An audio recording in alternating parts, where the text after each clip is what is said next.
This is the official post-event press conference for EFC 113. From the EFC Performance Institute, Johannesburg, South Africa.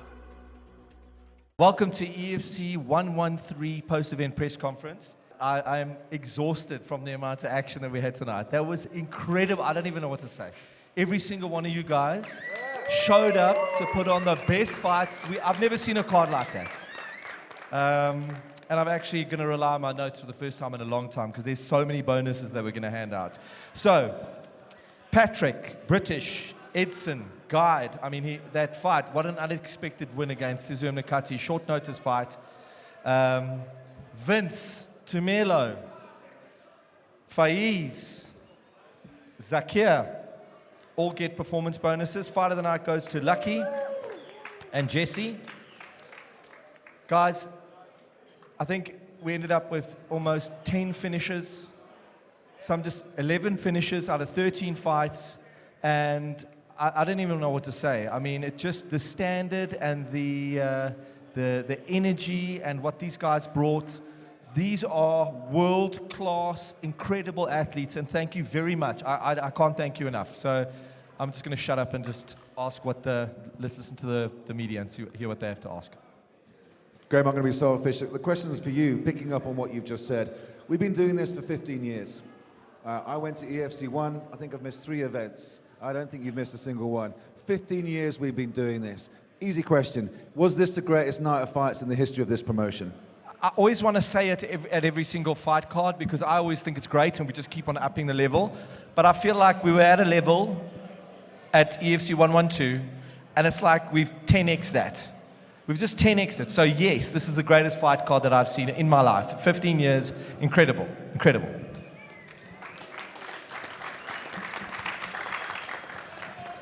First question to the athletes goes to Faiz. Faiz, I want to know, in terms of your game plan for Sylvester, what was that about, and did you have any emotion coming into this fight and like wanting to prove yourself with the fast finish? So I came in here extremely calm. I was relaxed. I was feeling myself. I was feeling the music. I was feeling the crowd. I just loved every second of it. And my game plan was to be patient. I knew that I was going to have the accuracy to put him down. I just needed to be patient. I feel like I learned from the first time around. I might have been a little bit too wild. So I wanted to be patient because I knew I was going to find the shot. Nice one. Sorry, and just can we add to this? You know that literally we took a different stance with regards to the weight division he was fighting at. So it was like ambiguous as to whether this was going to be the number 1 contender fight at bantamweight to fight Zulu because, you know, you took that at 63 kilos when it was pegged to be 61. And obviously we had to do it because Sylvester had struggled to get medically cleared with regards to the weight. So thank you very much for taking it at that weight. And, you know, you sacrificed that and still showed up and put on a mad finish. So well done, dude. Seriously. Appreciate it. Jumping off that with Graham, where does this leave Terrence being the interim bantamweight champion now with Faiz being in the mix? So there's been a lot of discussions with Hayden and the team, and I think what we're going to do is the plan is to take Terrence. He's the interim bantamweight champion. He says he'll relinquish, come down to flyweight, which I think is the right move. Him and Zulu, winner fights T over here. I think that's the best move for the division. Terrence deserves to be there after going up, taking that fight at short notice and doing it. And I think, I mean, Matt, this kid is unstoppable. I want to see the Zulu fight because I just think that stylistically it works. But if Terrence shows up and beats Zulu, man, what a fight that's going to be. Because this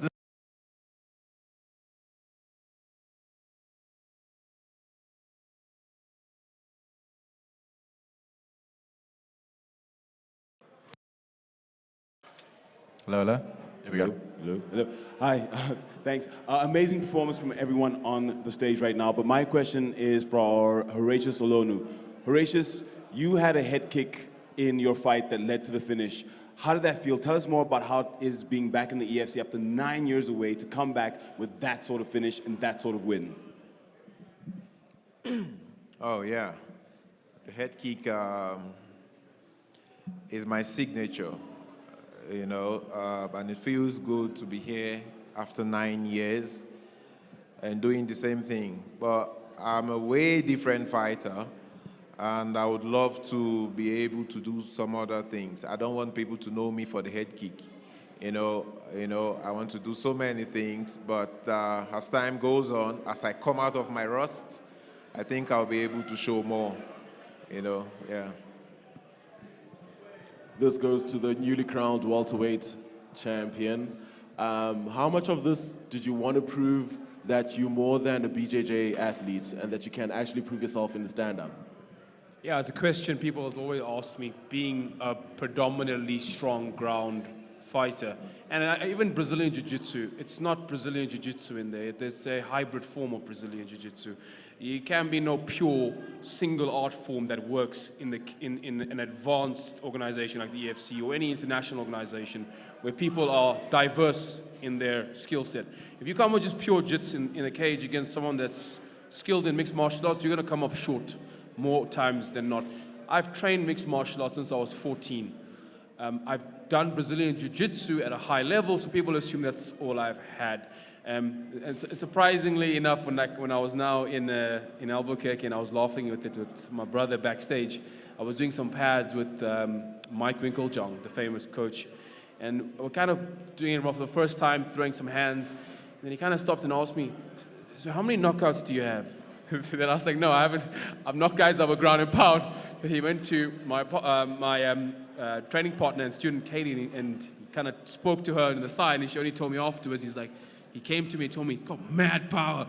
So when I kind of have more experience around high-level strikers, the confidence level within myself to throw and not fall into the mentality, we must just grapple. Yes, grappling is a major part of my game, but as I would have liked to have shown tonight, I'm more than willing to take a punch and give a punch. I think we missed Zakia's campaign for the new vice presidency position. He speaks much better than me. I love listening to him talk. Jaden Ashley here from Jackhammer Podcast.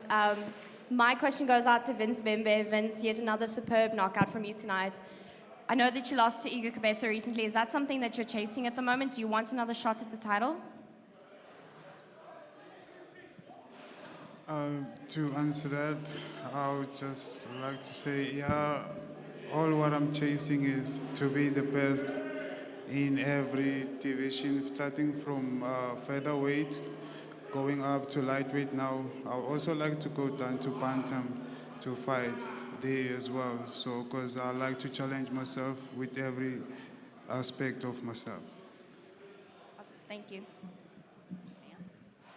Yeah, he's done a test cut to bantam, so I believe he can make it. And for me, I think he should be where he's strongest. If he can do that at lightweight, can you imagine if he does the cut and he makes it successfully? I think it'll be a great bantamweight. Yeah, I'd love to see him there. Graham, my question is actually for you. Right now we know that we've got 4 divisions that are held up between Iga Cabeza and Ngazumulo Zulu.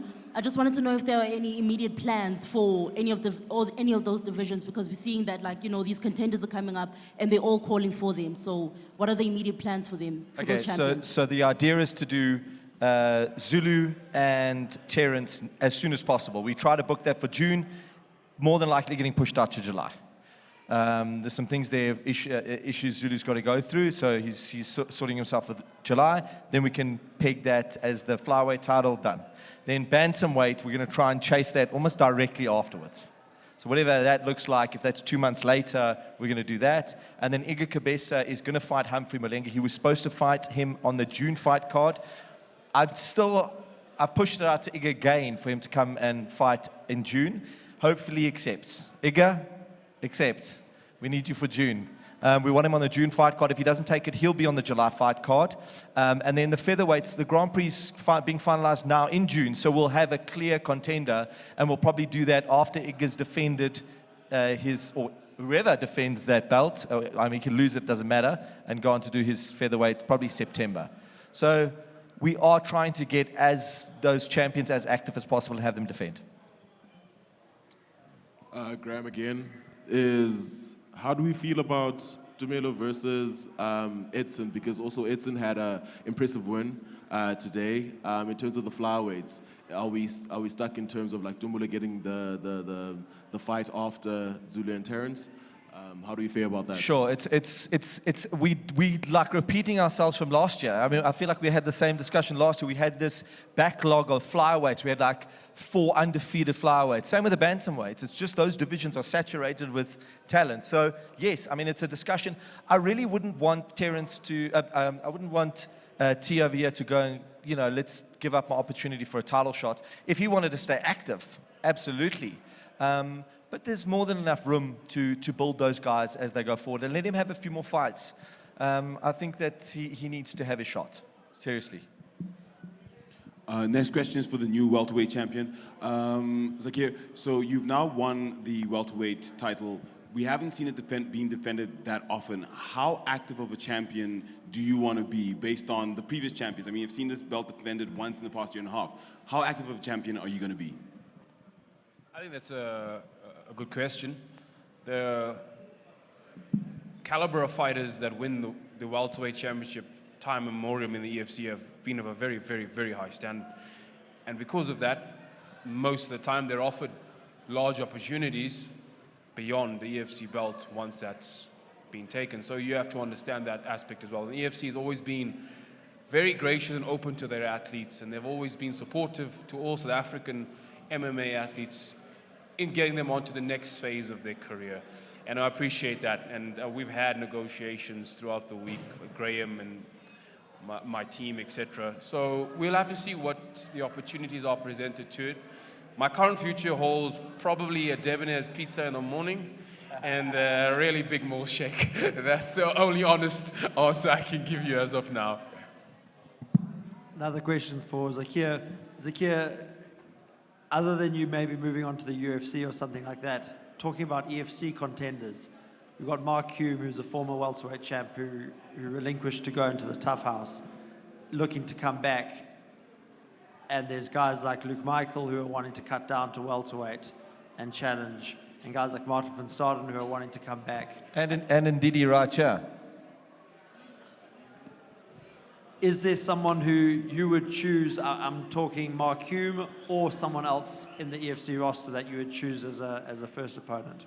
Yeah, Mark Hume is a really strong, very, very talented fighter. I've also had the pleasure of briefly training with him a few years back. Also a very big welterweight. So that will definitely be a very, I would say, highly technical and aggressive fight. So he's a very high caliber, international level welterweight to mark. And that'll be a really amazing fight. But like I said, one step at a time. When this fight, people ask me, what's after that fight? What's after that fight? And I try not to get into that mindset. The challenge in front of me is the biggest thing. And I'm careful and I'm cautious and I take as much input as I can before I make a rash decision. But yeah, all of those fighters, Martin, another OG of the business. I love the guy, I've trained a lot with him. Mark Hume speaks for itself. Excellent, high-level, international caliber welterweight. So those challenges are all legitimate challenges to the welterweight belt. There's also guys like Tom Theocharis, went into the tough house in the same spate as Mark. Look, I mean, this guy's got lots of challenges, which is great. And I think we need to sit down and carve out the next guy that's going to make sense, because you can't put on a fight like that and leave such a statement and not kind of elevate your next opponent. So I'm really excited to sit down and work through the next guy for you, really. I wouldn't mind going back to that, Zakir. You know, it seems like you're skirting away from committing to an EFC fight. And you've fought at other organizations, but you've never got into a major league outside of EFC. And when I mean a major league, I'm talking PFL, 1FC, or the UFC. And surely that would be your goal. My goal in fighting, number one, is I had the opportunity to fight in Abu Dhabi Warriors. I took 4 fights in Abu Dhabi Warriors. It just happened in the culmination of when the lockdowns went on. They were one of the only few organizations that were still putting on shows at Fight Island, where I also had the privilege to fight my fellow fighter. It is something I'm looking ahead with, right? Fighters, we have X amount of space in a fighter's career and lifespan, and it needs to make sense moving forward. My body is on the line, my mental health is on the line, those around me are on the line, and as much as it is something that people like to shy away from, the realistic and practical mindset of, I want to build a life from the earnings or the fighting potential that I can bring. It's not just go in there and keep getting punched in the head until I slow in my words. So going forward, I have a lot of passions, a lot of hobbies. I'm an individual that likes to enjoy life on a broad spectrum. And if fighting is going to be something that is no longer paying dividends forward financially, etc., into building what I would like to be my other businesses, etc., then it's something I'm going to reconsider. And that's why I look at my fighting career as analytically and as broadly as I can when it comes to quality of life. Thank you. Looking forward to seeing you back in EFC again or in one of the other leagues. Another question for Horatius. Tonight, she seemed very cautious in the first parts of the rounds. Was the game plan to have that set up and to get the finish ultimately in such dominant fashion? So I was very cautious because I was still trying to figure out my thing in there. And he took advantage of it and he was able to get the better part of me. But in the second round, I said, hey, it took me 9 years, 9 good years. I can't come all the way from Nigeria and then at the end of the day, hey, I don't get my hand raised. So I just had to, push myself, take my time, and do what I had to do. And at the end of the day, somebody was on the ground. Absolutely. And then a question for Graham Cartmel. Is it a possibility for Horatius to be in contention for the Welterweight Championship?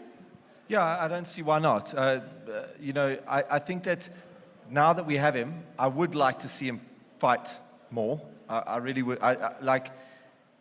There are other contenders ahead of Horatius. So I'm not saying he wouldn't be considered, but the reality is he needs to stay busy. He needs to stay active. I want to see more Horatius. I want to see more wow moments. And then it kind of, that's exactly what the welterweight division, and he did, Zakir did harp on, well, talk about it, touch on it, not harp. That belt has changed hands. For almost 2 years, that belt was remaining undefeated. No one could defend it. And it's that weight class. So I think we need to get the highest caliber guys. I'm going back to that, the highest caliber guys for him to defend against. And I think Horatius has that ability to him, but I just want to see him a little bit more active with us. Question for Tumelo. So right now, we know that you're a very humble guy, right, and all of that, and you're not a very aggressive guy. But it's one of those things where the title holder, Nkazumulo Zulu, is actually holding on to both the flyweight and the bantamweight title. So is it one of those things where you'll be gunning for both those titles, or are you just solely focused on the flyweight title?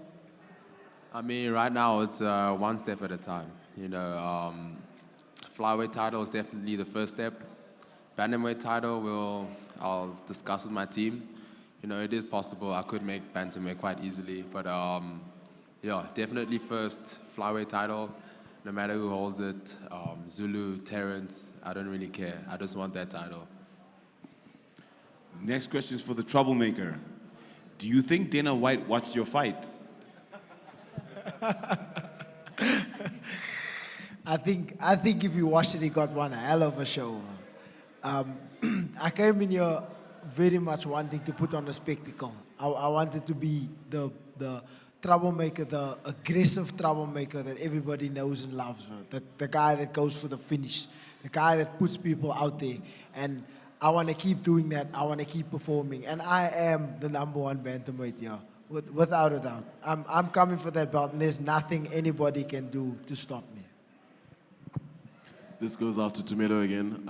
Tumelo, in terms of the expectations that you had for yourself coming into this fight, what were they, and did you have any weight coming off your victory in the last fight? My last loss in the UAE actually, it made me a whole different fighter. The way I trained after that fight was insane. I honestly started to scare myself sometimes, but yeah, I changed my whole game plan. New fighter, new Tumelo, and I knew I was going to win. You know, I didn't, as I said yesterday at the weigh-ins, I wasn't overlooking Mickey in any way. He was going to bring a fight, and I knew it. But I just know that the level that I train at, with the people I train with, you know, at the gym that I'm at, you know, there's no stopping me. There's no stopping me. Next question is for Vince Bembe. Vince, so you came out tonight and you showed amazing skills at another weight division, at lightweight. What's next for you? Where do you want to go next? Because right now, the lightweight division in the EFC is absolutely stacked. So who do you want next? What's next for you? That sounds good. But I'm not a very picky person.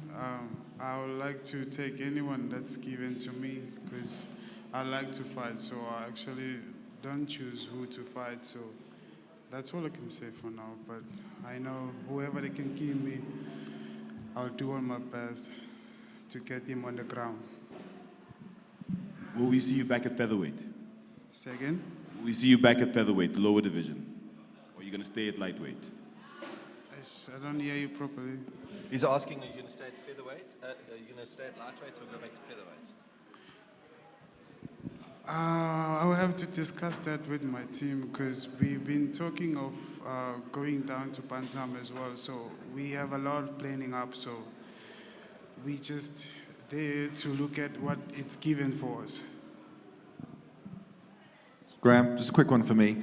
11 incredible finishes. Every single fighter on the stage here tonight put their opponents away with devastating finishes. Can you give us a bit of a medical update? Is everyone healthy and well after this incredible night of fights? Thanks, Simon. That's actually I was thinking of it myself. Yes, I think only two. Look, we sent everybody for scans that was knocked out on the main card, so we did send the guys. They all have reported back as fine. We're going to run our concussion protocols for the next 6 weeks, make sure that they are fit and secure. And I mean, big shout out to our medical team. I was backstage after every knockout and they were just on it and making sure that the guys were happy or sorted and healthy. So yeah, all in order. We recently saw the EFC Journey featuring Sylvester Chifumbu. I just wanted to know if perhaps, you know, we could expect to see anyone else and, you know, if there's anyone in mind. Yes, I think they are looking at doing Shadrach and Sua. They want to follow his journey. And obviously he's just come off a massive fight, didn't get the W there, but I mean, he took that fight. I mean, the guy was 6 kilos heavier than him. And I mean, it was a very difficult fight for him. So I'm really hoping to build him back into the middleweight division.